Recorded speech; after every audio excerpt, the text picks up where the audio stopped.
देऊळ आहे. पुण्याच्या पेशव्याने त्याचा जीर्णोद्धार केलेला आहे. ते दिसतं ना काळा डोम, अष्टकोनी आकाराचा महाल आहे.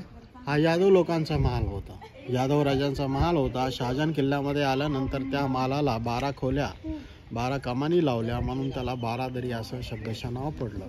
सगळ्यात टोकाला बघा झेंडा लावण्याची जागा आहे. जसा झेंडा त्याचा किल्ला.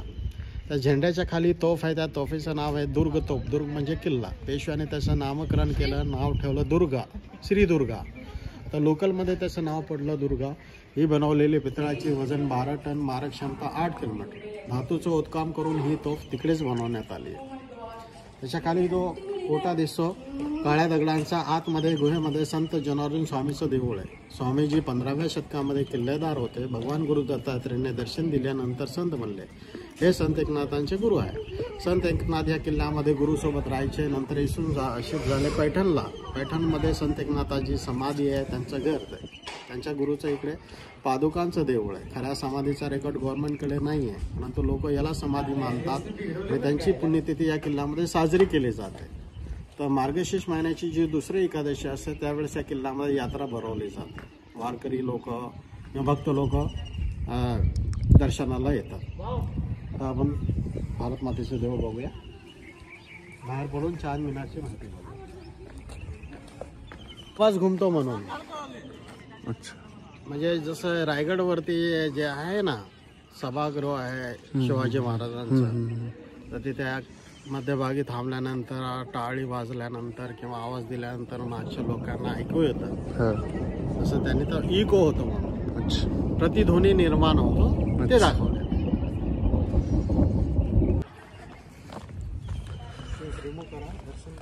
हो.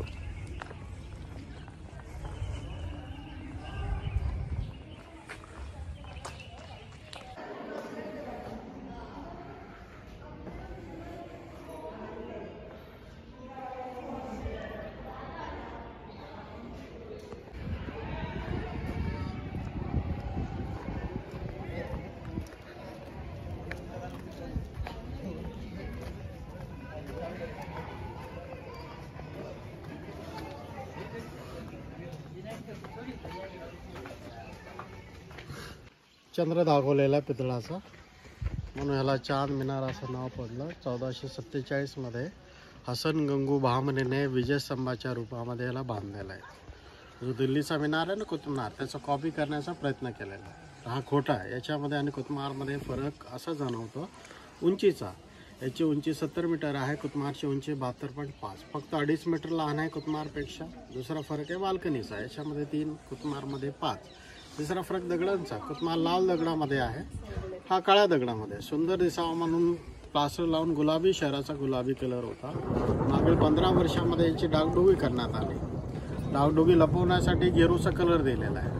निळ्या फरशा दिसतात, कुठे कुठे इराणी फरशा. महाग आणि दुर्मिळ होत्या म्हणून कमी जागेमध्ये याचा वापर केलेला आहे. हा मिनार झुकत नाही, कारण की खाली याच्या फाउंडेशन बनवलेलं आहे, ओटा बनवलेला आहे. दिल्लीच्या मिनारला ओटा नाही म्हणून तो झुकलेला आहे. याच्यामध्ये 248 पायऱ्या आहे. एका कोपऱ्याला मशीद आहे, दुसऱ्या कोपऱ्याला नगारखाना. लोकांना, सैनिकाला बोलण्यासाठी नगारा वाजवायचे. 1996 मध्ये एका मुलाने वरून आत्महत्या केली. आत्महत्या झाल्यामुळे याला बंद करण्यात आले. चालायचं.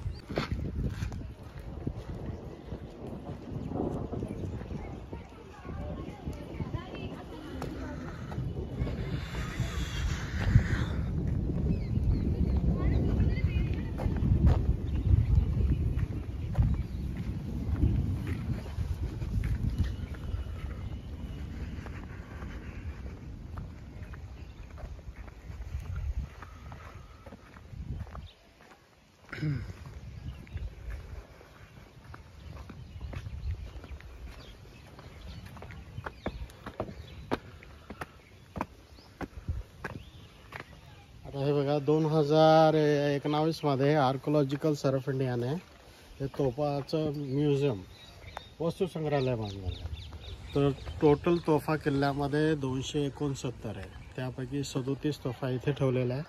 काही तोफा खाली कॉरिडॉरमध्ये बघितल्या असेल आपण. काही बुर्जावरती तशाच पडलेल्या आहे आणि काही तोफा स्टोअरमध्ये ठेवलेल्या आहे. तर इकडे बघा, ह्या 3 वेगवेगळ्या धातूच्या तोफा आहे. ही तांब्याची तोफ आहे, हा. ती पितळाची आहे आणि ती ब्रॉन्झ मेटलची आहे. अच्छा. कॉपर आणि टिन म्हणजे ब्रॉन्झ मेटल. ती डच ईस्ट इंडिया कंपनीची तोफ आहे. अच्छा. त्यांचं राज्य तामिळनाडूमध्ये होतं. एक निजाम होता सलारजंग, त्याने ती खरेदी करून त्यांच्याकडून आणली. इथून तो हैदराबादला नेणार होता. इथेच ही तोफ राहिलेली आहे. ही औरंगजेबच्या काळातली आणि ती हैदराबादच्या निजामाची. अच्छा. आता ही जी तोफ दिसते ही चिलम तोफ, चिलमीचा आकार आहे. हम्म. तर ही तोफ विजापूरच्या आदिलशाहीच्या लोकांनी इकडे आणले होते. अच्छा. जेव्हा शहाजी राजे आणि मुघलांमध्ये जेव्हा थोडीशी चकमक झाली किल्ल्यामध्ये, त्यावेळेस त्यांना मदत करण्यासाठी बिजापूरच्या आदिलशाहींनी सैन्य आलं होतं. ही तोफ घेऊन आले होते आणि तो झाल्यानंतर तोफ इकडे सोडून गेलेले. त्याच्यावरती कन्नडी भाषेमध्ये माहिती लिहिलेली आहे की कुठे बनवलेली, कोणी बनवलेली आहे. परंतु आता ती माहिती म्हणजे पुसट झालेली आहे. बरं. इकडे हे बोर्ड आहे, या बोर्डवरती तोफ्यामध्ये काय काय भाग असतात त्याचं त्यांनी चित्र दिलेलं आहे. कोणत्या भागाला काय म्हणतात ते त्यांनी दाखवलेलं आहे. अच्छा.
One bit, right? One bit,